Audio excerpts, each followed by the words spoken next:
A large part of American history is its military. Being involved in 102 wars, with 3 currently ongoing, the USA is well versed in war and has a reputation of producing some of the greatest military generals during the most important conflicts. This video will list the top 10 generals in American history. The men on this list have left behind a legacy that will be remembered for generations to come through their military prowess and impact on our nation. Number 10. General Nathan Bedford Forrest. One of the more controversial figures on this list, Nathan Bedford Forrest was a Confederate general who fought in the American Civil War. He was a fearsome cavalry commander who revolutionized cavalry tactics. He enlisted in the war as a private and was promoted straight to general without any military training. William Tecumseh Sherman, a Union general, called him "that devil Forrest" in his letters to Ulysses S Grant. Sherman considered Forrest to be the most remarkable man our Civil War produced on either side. Forrest's strategy tended to be to attack quickly with his cavalry and maintain an overwhelming supply of troops. He pioneered modern mobile warfare. His usage of horses was similar to how motorized infantry were used in the 20th century. His legacy as one of the greatest generals is often disregarded due to his association with the Ku Klux Klan and the actions of his cavalry corps at Fort Pillow. During the Civil War, Forrest's men committed what is now known as one of the bleakest, saddest events of American military history, at the Fort Pillow Massacre. After capturing the fort, his men opened fire, killing both black and white soldiers. However, Forrest's men sought out and killed more African American soldiers than white soldiers, totaling 300 colored casualties.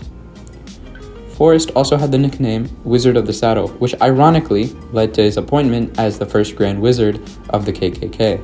However, after being disillusioned with the idea of the Klan, he would eventually right his wrongs by ordering the destruction of the KKK, and would later deny any affiliation with the KKK. He also would attend an African American barbecue in his later years, where Forrest encouraged African Americans to work, be industrious, live honestly, and act truly, as well as declaring that, "When you are oppressed, I'll come to your relief." Number 9. General Thomas J. Stonewall Jackson. The right-hand man of Robert E. Lee, Thomas J. Jackson was a Confederate general who fought in the American Civil War. He was known as Stonewall Jackson after his resilience on the battlefield during the First Battle of Bull Run. He was educated at West Point and fought in the Mexican-American War as well, where he gained some reputation. Robert E. Lee trusted Jackson as a competent commander, capable of working by his side. Together, they racked up several victories during the early stages of the Civil War. He contributed significantly to the First Battle of Bull Run, the Valley Campaign, the Peninsula Campaign, the Second Battle of Bull Run, and the Battle of Chancellorsville. Jackson was often able to inflict heavy casualties on the Union Army due to his military philosophies. He saw that it wouldn't be in the Confederates' favor to attack the Union Army themselves. Instead, they should provoke the Union Army to attack them. If they can repulse these attacks, then the Confederates would be able to move around the flank of the demoralized enemy army and force it to retreat or to surrender. Unfortunately, the Confederate soldiers just really enjoyed the concept of shooting their commanders, losing 2 significant generals to friendly fire. Albert Sidney Johnston and Stonewall Jackson were the victims of such idiotic actions. Jackson was shot by his own men, and after his amputation of his arm, in his weakened state, he would end up dying to pneumonia. His untimely death was a turning point in the war, with the Confederacy's morale very low. He's had a significant impact on the outcome of the Civil War. Had he not died, he might have been able to sway the outcome of the war, and his legacy may have been much greater, giving him a greater rank on this list. Number 8. General Winfield Scott. A significant general during the Mexican-American War, Winfield Scott subdued the Mexican general Santa Anna and helped bring about the Treaty of Guadalupe Hidalgo, bringing an end to the Mexican-American War. He was a Virginia native, but he would remain loyal to the Union during the Civil War and served as an advisor to Abraham Lincoln during the Civil War. He developed the famous Union strategy known as the Anaconda Plan, which would cut the South into 2 parts, and the blockade would strangle the Southern economy and external trade. To this day, he holds the record for longest active service as a general in the U.S. Army, and retains the nickname, the Grand Old Man of the Army. He was also the first U.S. Army officer since George Washington to hold the rank of Lieutenant General. Robert E. Lee wrote that the great cause of our success in Mexico was in our leader, Scott. Number 7. General John J. Pershing. Holding the most senior rank in the U.S. Army, General of the Armies, John J. Pershing was the greatest American general during the era of World War I. He led the American Expeditionary Forces to victory on the Western Front during World War I, from 1917 to 1918.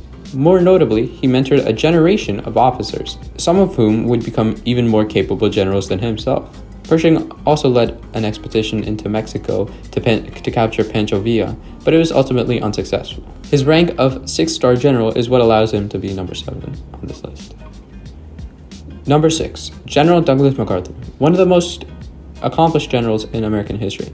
Douglas MacArthur had a major role in the outcome of World War II. He was awarded a Medal of Honor for his service in the Philippines campaign. He helped expel the Bonus Army protests as well as quelling rebellions in the Philippines. He retired in 1937, but retained the title of Military Advisor of the Philippines. However, he was recalled to active duty to combat the Japanese. During the Japanese invasion of the Philippines, MacArthur's air forces were destroyed and he was forced to retreat to the Philippines. After years of fighting, he would accept Japanese surrender in 1945. This would be a major moment in American history, captured by the famous photograph of General MacArthur standing beside Emperor Hirohito. MacArthur's tactics in war was to never directly attack strongholds, instead to leapfrog around them and hit them where they ain't. He also employed trifibious warfare across the Pacific, with air, land, and sea forces all pitching in to fight the Japanese. This strategy would be later known as island hopping. His remarkable leadership was a major factor in the eventual surrender of the Japanese and the conclusion of the Second World War. Number 5. General William T. Sherman. One of the greatest military tacticians of the Civil War, William Tecumseh Sherman was a Union general. After some very important victories at Vicksburg and Chattanooga, Ulysses S Grant was promoted to the commander of all Union Army, turning Sherman into the commander of all troops in the Western Theater. He firmly believed that ending the war required crushing the Confederacy's material and psychological will to fight.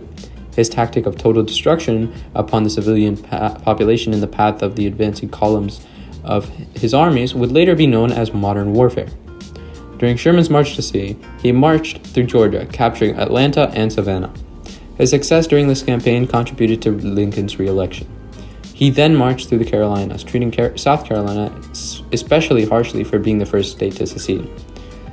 Between 17,000 and 25,000 enslaved black people were freed while on his march, including more than 7,500 in Savannah alone. His impact on the war was immeasurable, and he was one of the driving forces behind the Union's victory. Number 4. General Robert E. Lee. Leading the strongest Confederate army, Robert E. Lee was the most feared Confederate commander of the Civil War. He was a colonel for the U.S., but during the secession, he opted to side with his state rather than with the Union. Although he opposed secession and was willing to sacrifice slavery to heal the nation, he could not betray his native state of Virginia. His strategy during the war was very unconventional and unpredictable. For example, he divided his troops when against a larger Union force. He used terrain and fortifications to his advantage as well, trying to nullify the Union's superiority in numbers. His goal was to gain military and economic aid from European countries, demoralizing the North's will to wage and continue the war, and defending the South at its borders. This strategy was known as a strategy of attrition, trying to win the war by not losing. He was an important symbol of the South and served as the backbone of Southern pride and morale throughout the Civil War. Number 3. General George S. Patton. As a highly decorated officer, George S. Patton served as a general for the U.S. during World War II. During the invasion of North Africa and Sicily, Patton was in command of the U.S. 7th Army. He didn't believe in shell shock or medical conditions that were not physically apparent, leading to an instance where he slapped 2 shell-shocked soldiers. He was given a key role in Operation Fortitude, which was a fake operation used to deceive the Axis powers. During the Battle of the Bulge, he was in the command of the 3rd Army and took the lead in relieving American troops that were already there. Afterwards, he pushed his army into Nazi Germany. During the Allied occupation of Germany, he was relieved of his position due to aggressive statements towards the Soviet Union and trivializing denazification. Eisenhower would later state that George Patton was the most brilliant commander of an army in the open field that our or any other service produced. His military strategy tended to be pinning the enemy with infantry while sending tanks to attack from the flanks. Adolf Hitler reportedly called him that crazy cowboy general. Patton was able to take big risks and gain big wins, contributing to his military successes. Number 2, General Ulysses S. Grant. The greatest commander of the Civil War, Ulysses S. Grant was a general who led Union armies to victory against the Confederacy. Although there was a slow start to the war, Grant began winning victories left and right, some of which include the Battle of Shiloh, Vicksburg, and Chattanooga. His strategy tended to be pretty aggressive, cutting enemy forces off from their supply lines and from one another.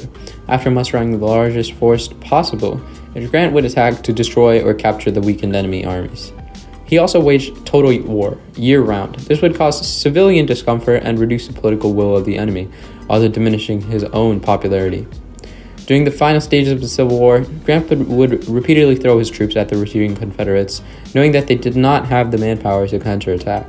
This came at a large loss of life on the Union side. However, Grant reasoned that these troops could be replaced, but the Confederacy's troops could not. This tactic earned him the name the Butcher, but it also led to the surrender of the South. Number 2, General George Washington. The first president of America, George Washington, was the greatest military commander in American history. During his early years in the Virginia militia, he actually sparked the French and Indian War due to an altercation with French troops. His experience with the British helped him gain self-confidence, leadership skills, and invaluable knowledge of the British military tactics. He would then lead the Continental Army to victory during the Revolutionary War and suffered several defeats to the larger and better equipped British Army. His most famous action was his decision to cross the Delaware River on Christmas to surprise attack the British with his newly trained troops. His battle strategy tended to be using anything to gain advantage over the opponents. He established spy networks, spread misinformation, and promoted the use of ciphers and invisible ink to gain an advantage against British, especially in the New England colonies. His leadership was vital to the victory of the United States during the American Revolution, an event that changed our course of history forever. Here is the final list of generals ordered. I hope you enjoyed this video. Thanks for watching.